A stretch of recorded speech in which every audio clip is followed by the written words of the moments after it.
And then first day of school actually starts. Oh my god.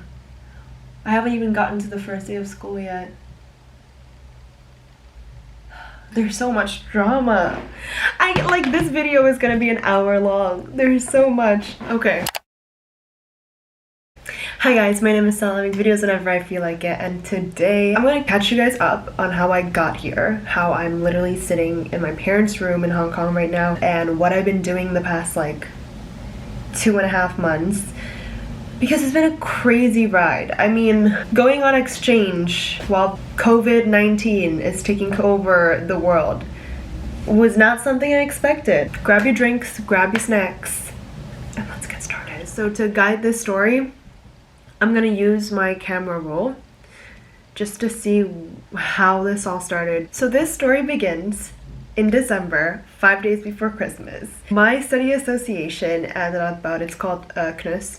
We had a gala, and we usually have these like every year. It's kind of like prom where you get to dress up, and then we had our final dinner. But you see, I was gonna go on exchange. This was after sort of like the sensations of the protests were starting to die down. There was still like a public unrest and sort of a global unrest as well, but things were calming down, and my parents live in Hong Kong. They knew firsthand that it was safe to be here, so I decided to still come to Hong Kong even with the warnings that the government gave, because it was yellow light at the time, which means that it's your choice. I had to ship all my info to Hong Kong. Hong Kong was going to get my visa. I would go to Hong Kong, and then I would pick up my visa, and then I would leave to Jakarta for the New Year's. And the plan was to basically activate my student visa once I came back to Hong Kong for the beginning of the semester. Bear in mind, the semester usually starts in around February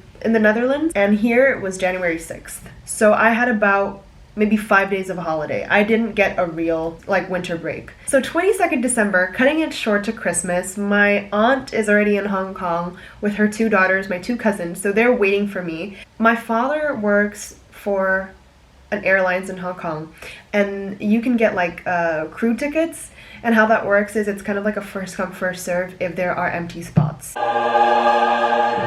So I left Amsterdam in the morning, maybe around 10, and I was like packing like a maniac. I remember staying up till 3 or 4 a.m. So I had like barely any sleep, went to Amsterdam, fell asleep on the plane, got to Frankfurt, and I had to wait for like 7 hours, maybe 10, so that I would arrive in Hong Kong at like a ideal hour. It was around morning. I was going on with Lufthansa, which wasn't like the airlines that my father was working at, but it was like a partner airline. So of course I wasn't prioritized because they had their own employees to worry about first. It's close to midnight. There's barely any people anymore. At this point, my Oma is also like panic texting me, and she's like, do I need to get there? Like, I can drive there. If you can't get to like Hong Kong, it's better for you just go home and like not go to Jakarta, maybe spend Christmas at home with me. So we're like trying to find 10 different contingency plans, and none of them was really convenient. So I was like, you know what, screw it, I'm just gonna try again one more time tomorrow. So I got on, but of course I was a jump seater. I ended up being a jump seater with one like middle-aged man who was trying to get home to his family as well. So we were both like at the very back. You know, like that part of the plane where you, it's like an emergency seat. That's where I had to sleep for like 11 hours. And I was freezing because I wore clothes for when I got to Hong Kong. Not a great time for me, but I got there, and then we all went to Jakarta together on the same flight, and at this point I was just hanging with family, and then I come back to Hong Kong. 6th January is orientation week. I signed up for orientation week, put my name in there, number, email, everything. Issue is they do not send me any additional information. So I'm freaking out, and they tell me like, okay, just be here at this place 9 a.m. because that's when sign up for tours start. My university that I was doing the exchange at is like maybe a 15-minute walk from my mom's school where she works at.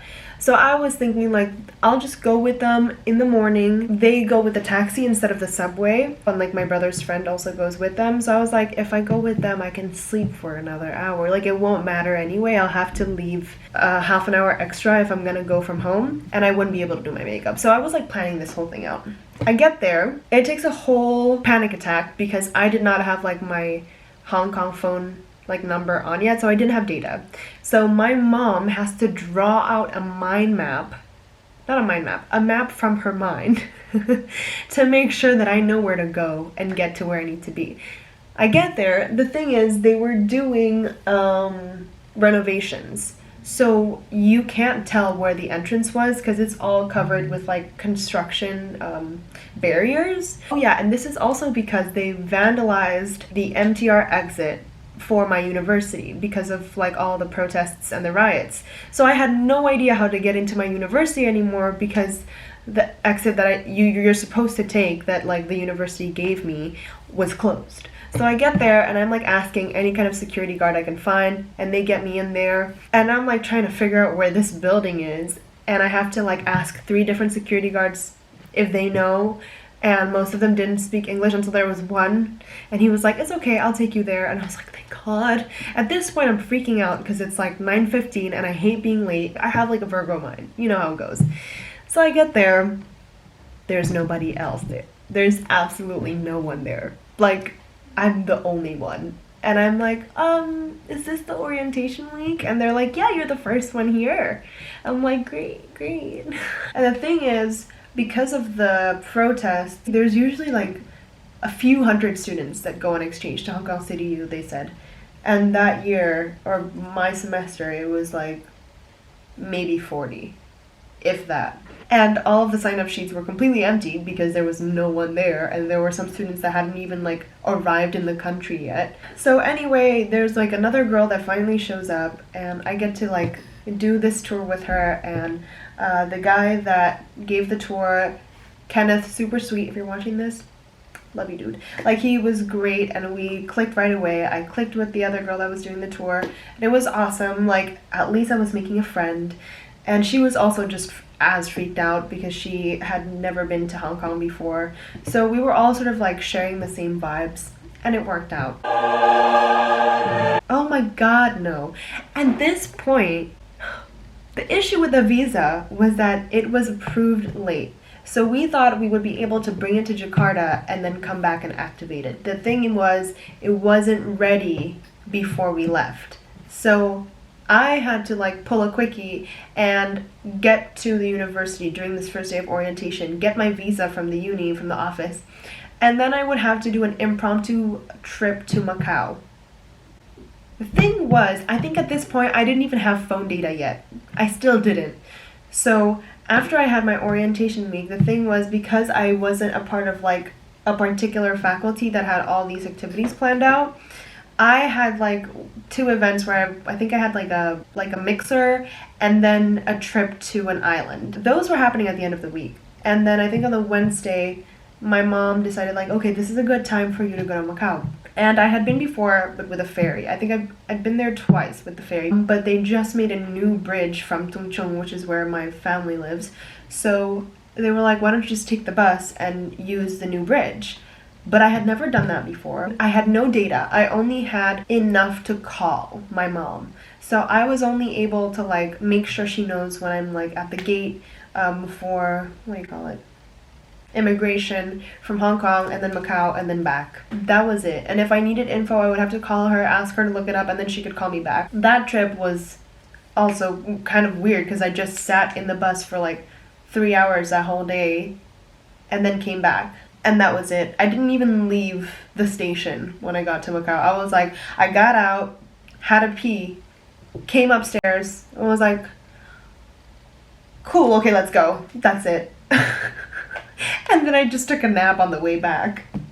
And then we go to the island with the group of exchange students. That was super fun. I really enjoyed meeting all of like the new people and the new personalities. It was actually like a blast. I believe that I went through class for a week, and what they have is this thing called the add drop period. So your first week of uni is like a week for you to just like get a feel of everything and decide whether you want to take the courses that you're taking. So I decided smartly that I would prefer to get longer weekends because I thought I would have the opportunity of traveling. Since my dad is a pilot and I get the crew tickets, I could like go to Vietnam or Korea or Thailand or Japan if he was going to be like flying on the weekend. So I could go with him and not worry about missing class, which I hate. So I decided, since I had classes on Tuesday, and then I think it was like Wednesday, Thursday, Friday, Thursday and Friday classes I'd get rid of, and then find classes that would only be on Wednesdays,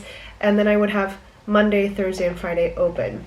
And this is like a puzzle piece, right? You can't just decide what you want to do. I had to make sure that I was taking courses that I was qualified for, that demanded the least amount of credits, because no matter what, the thing is, to get the visa you have to do at least 12 Hong Kong credits. 1 Hong Kong credit equals 2 Dutch credits. So that means I was taking 24 credits abroad anyway, and I believe I only need 15. No matter what I was doing more than I actually should be. I decided to take some classes that were on the easier side for me, but still interesting, things that were still related to arts and media and things like that. And I also looked at what kind of exams they would have at the end. I'm not a big fan of like sitting down and writing stuff for my final exams. I like essays and I want like enough time to do them. I don't want multiple choice. I don't like things like that. Ask me to do a 20-minute presentation, fine, but I will not sit in an exam and write answers to your questions on a piece of paper. That's my nightmare. Now, the thing was, I was trying to do my best to do this independently. So I was looking up information on the university website. This is nothing against Hong Kong City University, but if you've ever been on any uni website, you would know that it's absolutely horrendous. I don't know what it is about universities, but they just can't make a good website. It's hard to get any kind of information. You always have to click through like 5 different pages before you get to where you want to be at. And then when you find that and you click that window closed, like you'll never find it again. So I was just like Googling Hong Kong City University ad drop, like you needed a form, and I was emailing the offices that I knew. I was like, do I need to go to their particular departments? You know, how do I add, drop, whatever? And they also have a website where you get all of your information as a student. So this is like your personal information, your health insurances, and your courses. So at this point, what you're supposed to do is you get the form on this website. The professor that is the leader of that course to sign each forms of paper. So I spent 2 days running around campus. Another thing was School of Creative Media, which is where I'm based in, so that's my head office, is on top of a frickin' hill. It's like a 20-minute walk from the main campus to School of Creative Media. So at this point, every week I would have to walk up a whole ass hill. Like, it wasn't even the same part of the city anymore. It's like, so the city is divided into different sections. It's all like areas. Districts? I'm not sure. This was a different district. I don't mind walking. Like, that's not what I'm complaining about. The issue is, between classes, you would have 15 minutes to get from one class to the other. And it took about 20 minutes to walk, like, from one building to another. And it's like, I am used to Radboud where literally we're stuck in a dungeon and we never leave, like, the Erasmus building. So we were just always there. There was no walking, and we would have bikes. But now it's like, cool, I have to climb up a hill, I'm always sweaty. Anyways, I spent 2 days in person, so I'm, like, knocking on doors, I'm very gentle. I'm, like, asking them, like, this is correct, right? Like, I need to have this form to be able to join your class. Like, they were also sort of like, oh, I don't know, I guess. And then I go to one lady and I wanted to join her class because it had to do with actual like hands-on media experience. So I was super excited and I knocked on her door and she was like not having it. She was like, why do you want to do this class? Like, what kind of experience do you have? And I get it because she had to prioritize students, like the local students that actually need this class to pass their uni, like their bachelor's. But I was like, I mean, I'm interested, you know, I love this medium, I would love to know more about it, I have some experience. And she was like giving attitude and she was like, yeah, I don't know, I mean, you know. So I was like looking at her and I'm like, well, are you gonna sign the paper? Because I mean, if she was gonna tell me no, then that's fine. Like, the reason why I need her signature is because I'm asking for her permission. So if she wasn't gonna give it to me, I would have just like figured it out. But she was giving me the worst attitude, and she was just like, I mean, I guess if you want to do it. And I'm like, well, yeah, that's the point. But anyway, I walk out of there with her signature, and I'm like, I'm not gonna do your class. Sorry, ma'am. This isn't it. This is not the move. I'm not going to like get in at the wrong foot before class even starts. So I'm like having half a mental breakdown at this point. I go to one of the offices. They don't even like open the door unless you have a like a teacher's ID to tap on. So like all these things, all the bureaucratic work, it was such a mess. And then I finally get to the office and they're like, where did you get this form? This isn't the form that you're supposed to use. So I wasted 2 days. Turns out all I had to do was get the emails from the professors. I didn't even have to go to campus. Bear in mind, I was on campus on the days that I had holidays, basically. I didn't even have to be there. I could just get the professor's email saying that I'm allowed to join their class, and then I could just do the form myself and then print out the proof and then give it to the office. Anyways, I figured that out after asking Kenneth for help because he is an angel and he helped me. And then finally, class is going great. I'm like super inspired. I'm in the classes that I want to be in. All of the examinations sound awesome. I'm in a linguistics class for the first time ever, and I'm learning so much. So we had 2 weeks of school. You know, this always happens in Asian schools. This always happened in like my high school and middle school as well. When you get in for semester B, it's like a few days of school, and then you gotta go because it's Chinese New Year's. So we had 2 weeks of school, and then a week of Chinese New Year. And at this point, we were volunteering for the airlines that my dad worked at, and we were helping the elderly, and we were giving them like care packages for Chinese New Year.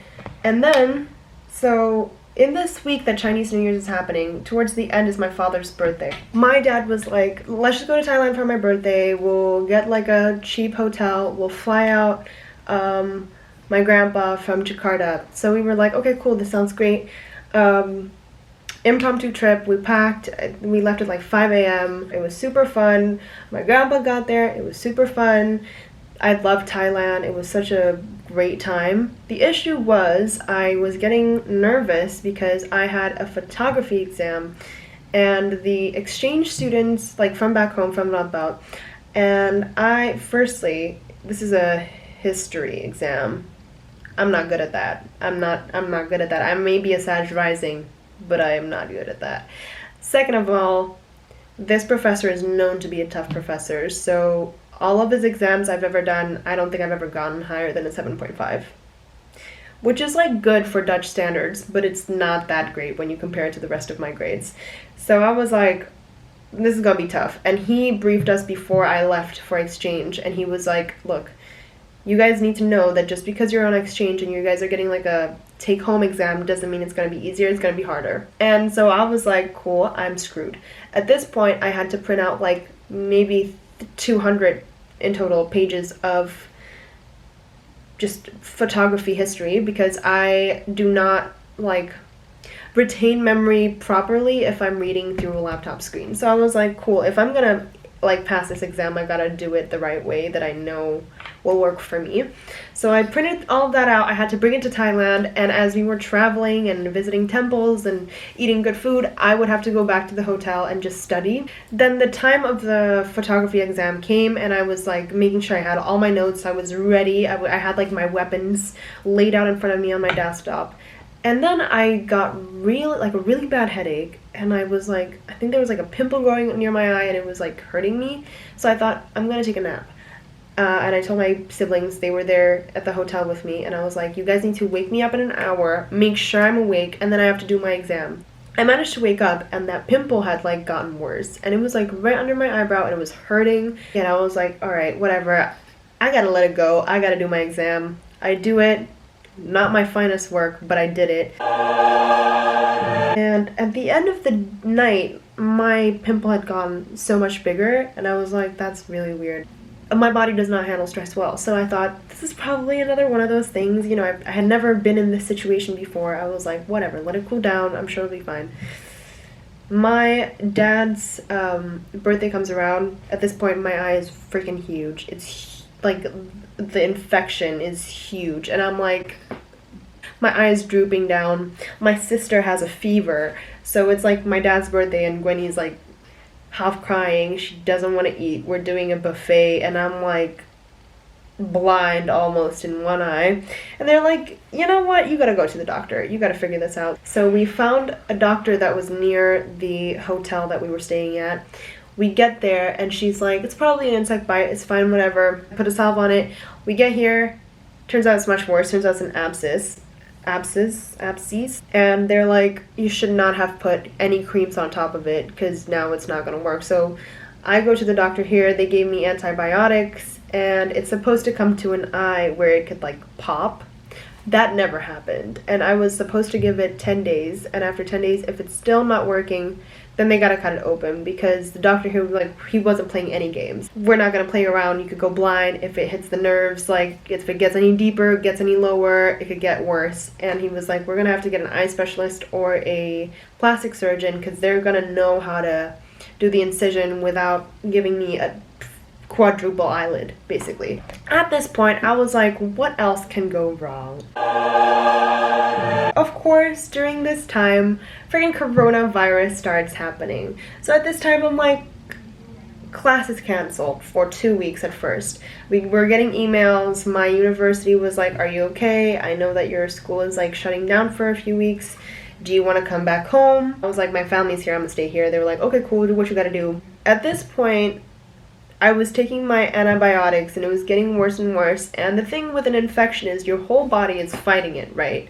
Like, it's not just the eye. I was sick, basically, for like 2 weeks. I'm just thankful that classes are canceled, and they hadn't figured out Zoom yet, but they were setting it up. So they were in the process of going to online classes, but they also weren't sure how drastic this coronavirus is going to be. So at this point, people were starting to wear face masks already. And I had been going to class with face masks on as well. And at this point, uni is like, no, we gotta go fully online. Like, we don't know what's happening. The government is like shutting down, and all these cases were coming out, and it was like Hong Kong was on almost total lockdown. It wasn't quarantining yet, but it was getting there.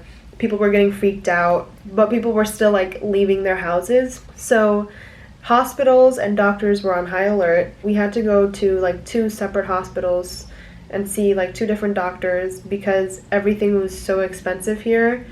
Everything is expensive here, and like healthcare is just not ideal if you're not a millionaire, basically. And it was for a tiny incision on my eye, and it was such a like trivial thing. I mean, it's not trivial because it's there, but like, I mean, it's an eye infection, you know what I mean? It does not feel good to be paying a lot of money for an eye infection.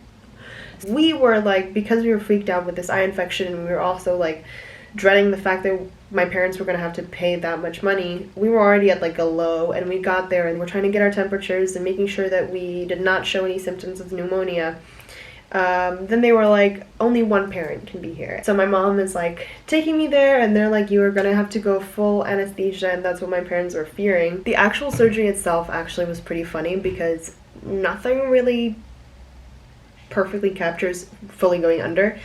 There was a anesthetic doctor, a surgeon, I'm not sure what to call you, I'm sorry sir, but he was really nice, and he was like, okie dokie, it's sleepy time. And I was at this point like, you have to be butt naked sort of, except for your underwear and like whatever they put on you, and they really bunched me up as if like I was fully sick, and it actually made me nervous, because in my head I had to remind myself like, I'm just here for an eye surgery, I'm just here for an eye surgery, because the way they treated me was very much like, you know, you have to put on the whole thing, and they put you on like the bed, and they like wheel you out, and you're bunched up there, you're not really supposed to move, as if like there was something much more dramatic that was happening to me. So I was sort of just freaked out, like laying there on the bed as they were wheeling me to the surgery room. So I get there, and I could have gotten on like the surgery table myself, but they were like, don't move.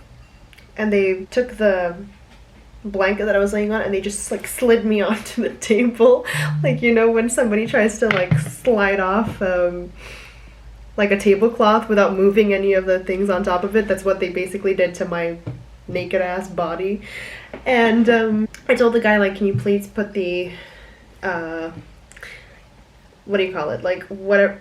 Jesus. Can you please put the anesthesia or whatever else you're gonna, like, needle you're gonna put inside of my arm on my right one because I'm a lefty. So they were like, no problem. And basically what they do is they put a little needle in you, and then, you know, like when they're about to do like an infusion, is it called an infusion? It's infus, whatever it's called. It's not an infusion. Huh. It might be called an infusion. He told me like it's going to be cold and you're going to sort of like feel it. And my mom was actually telling me that when she went fully under, they put the mask on her, so she had to inhale it. And it was bitter. She told me like the only thing she remembered was the fact that it tasted disgusting. So I was happy that I wasn't gonna have to taste it. But as he was inserting the anesthesia into me, it, like, my whole body felt cold. It was like someone was putting in ice water into my bloodstream, and then I could still taste it. It's like I could hear it, I could feel it, and I could taste it at the same time. And I could smell it, but it was in my body. It was super weird.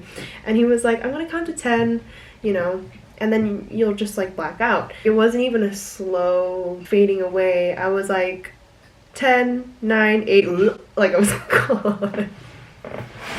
So anyways, the surgery went well, and visiting hours was usually like the whole day, but because of Corona hitting, visiting hours were only like an hour and a half at nighttime. So, and you could only have like 2 people at once in the room. So my family visited, and then the next day, you know, my parents were like, just get dispatched as like quickly as you can because it was costing a lot of money to stay there. Anyway, it goes well. I get dispatched. I have like a little bandage on my on my eye. At this point I was like working out a bit, I was walking around, I was jogging, exploring, living my life, doing online school. So at this point like Corona was getting worse, and we were getting news that uni was gonna close down for the rest of the semester. Like things were getting on lockdown, restaurants were closing, people were not leaving their houses anymore. And at this point, my parents were kind of like, we need to get somewhere safer and somewhere more grounded for us because we're not Hong Kong citizens. Why don't we just go home, go to Jakarta, be with the family? And like my parents could figure everything out here as they, you know, prepared for the worst, basically. My siblings and I packed in one night, got on a flight, got to Jakarta, and at this point we were going to stay at my aunt's for 2 weeks. We ended up staying there a month. I was very thankful that my aunt and uncle and the rest of that family allowed me and my siblings to stay there, but it was such a confusing time. I was so lost. It was like a relatively new place. I don't think I'd ever even slept over at that house before, and you know, you're just like trapped in a very unknown, uncharted water territory, like confusion. And I was still trying to keep up with class, and my parents got there after that month that we stayed at my aunt's place, and they were like, look, it's not getting any better in Hong Kong, and right now Jakarta's still pretty okay. I think you're gonna have to stay here for longer, but you can move to a different house. So I ended up staying with my grandpa and my other cousin, Ita. At this point I was handling my thesis. I had to do my proposal, and I was going to do it on the malls in Jakarta, so it was perfect anyway to be in Jakarta, but it was a headache and a half. I wasn't really paying proper attention in class. Like, I was doing my work, but not mindfully as I usually did, and I sort of like tried to get my stuff together for 2 weeks staying at my grandpa's place, and Ita like brought me everywhere. We just hung out. Let me see. And then my parents came back, and we stayed there for like another month, maybe a month and a half. And then I go to the Java Jazz Festival because DSS, who I made covers with before, gave me tickets. So I took my siblings and I took Ita with me. And then we were kind of like, cool, I think it's safe to come back to Hong Kong, because now Jakarta was getting infected. And it was getting pretty bad, and it was getting to the place where my grandpa lived. So we were like, let's skedaddle back. We went back to Hong Kong.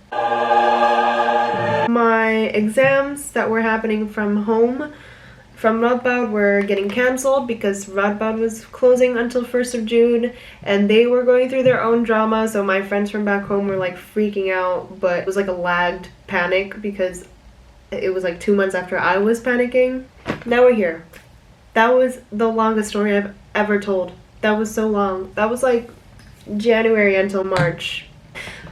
So the moral of the story is going on exchange is not easy, okay? Going outside of your country, going out of your home. Studying is not easy, and then with the world freaking out like this, double not easy. So, you know, a lot of people wanted me to document what it would be like to leave the Netherlands and to get an education in an Asian university and like all of like the cute tips, but truly like this is what actually happened. It was a drama fest. My life was a soap opera. Not to scare you away, because truly it has been so fun. And right now I'm on house arrest. This is my bracelet that the government is tracking me with. This is what coronavirus has done to my exchange experience. I'm still thankful for everything that I did and was able to go through, and the people that I met, and the growing that I got to experience because of it. My heart goes out to people whose lives were much more affected by this virus, and this is still such a fortunate story to be, you know, telling you. So if you're one of those people who are disproportionately affected by it, I'm so sorry. My heart goes out to you. Please reach out. I would love to just like share support at this pretty difficult time. Thank you for listening. Don't forget to like, subscribe, comment, whatever else if you enjoyed this video, and I hope you have a great day wherever you are.